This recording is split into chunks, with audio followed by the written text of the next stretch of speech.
Hey guys, thanks for coming back to the channel. Hey, listen, big update. You remember that bench, this one that we built, we made a video, we put up on Facebook Marketplace? It's sold. The same person that bought that bench asked me to build another one, but instead of 48 inches, asked me to make it 36 inches. So this video is going to be us building that bench again, but a streamlined process. We built it once already. We should be able to build it a whole lot faster, a whole lot easier. So I have some ideas how to make that happen. We're going to watch that in that video today. But we are commissioned woodworkers, peeps, up top. So for the history of this channel so far, we are commissioned twice already. One for that planter about a year ago, and now for this bench. Let's get to the build. I'm super excited.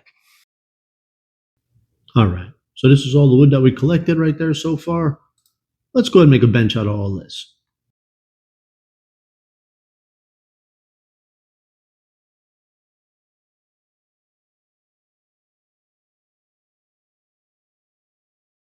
All right, guys, so here's, we're obviously making the same bench. We got a lot of the same processes here.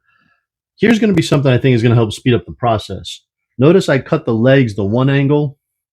So what I'm going to do is I'm going to take the legs, put them in place on this cross member like we did in the last video, glue them in place, measure them all up, let the glue set like we did. But notice the legs are way long. I think what I'm going to do, or I hope I'm going to do this, is I'm then going to take this whole thing at this point, which is going to be glued and screwed together, run it through the table saw and cut everything exactly flat. That's my plan. Let's do that. All right, so listen, I've been building and refinishing furniture for a little while now. Nothing fancy, no special training. I don't really have any woodworking history, no great showroom, and certainly no viral TikTok account. Just me, my shop. What you see is always a mess. Some mediocre tools. When I say mediocre, it's the ones I can afford. Making some sawdust and trying to turn some pallets into projects and maybe get a few dollars out of it. So far, I've sold 8 pieces. Some were builds from scratch, from pallet wood like I do. Others were furniture refinishes or rehabs, things that I pulled from the curb or got cheap in a thrift store, just had sitting around or something. Every one of those pieces sold.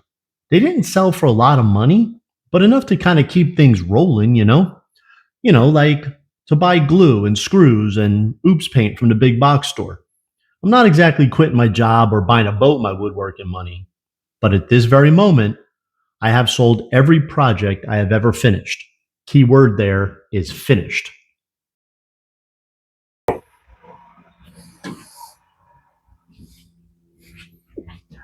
Ha ha ha! Boom shakalaka! Look at that, peeps. Look close. Boom! All right, new skill unlocked.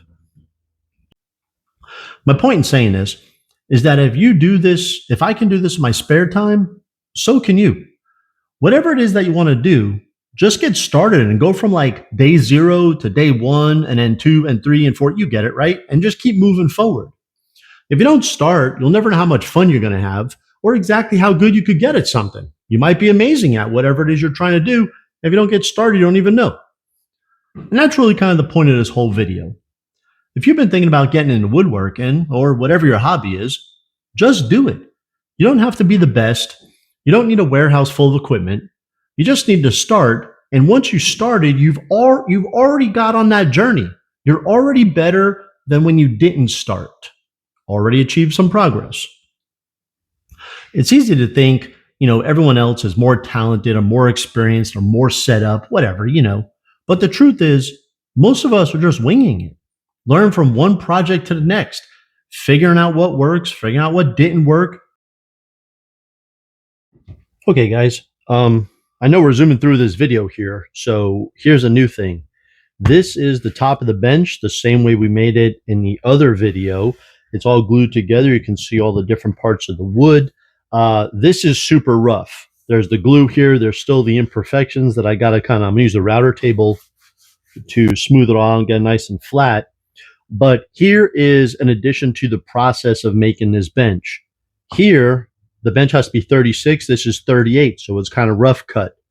All these black spots are the black super glue wood filler that you use. So the black's going to turn out just fine because the black and the spalted maple is going to look great.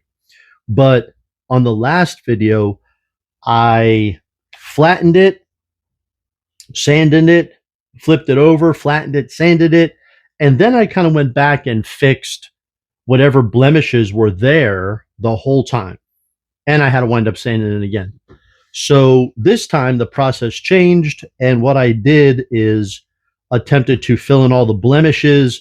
So when I flatten it, we're going to be closer to finished rather than flatten, sand, fix, flatten, sand, fix. So I hope this helps, makes the process a little faster. All right, let's get to everybody's favorite part, flattening jig.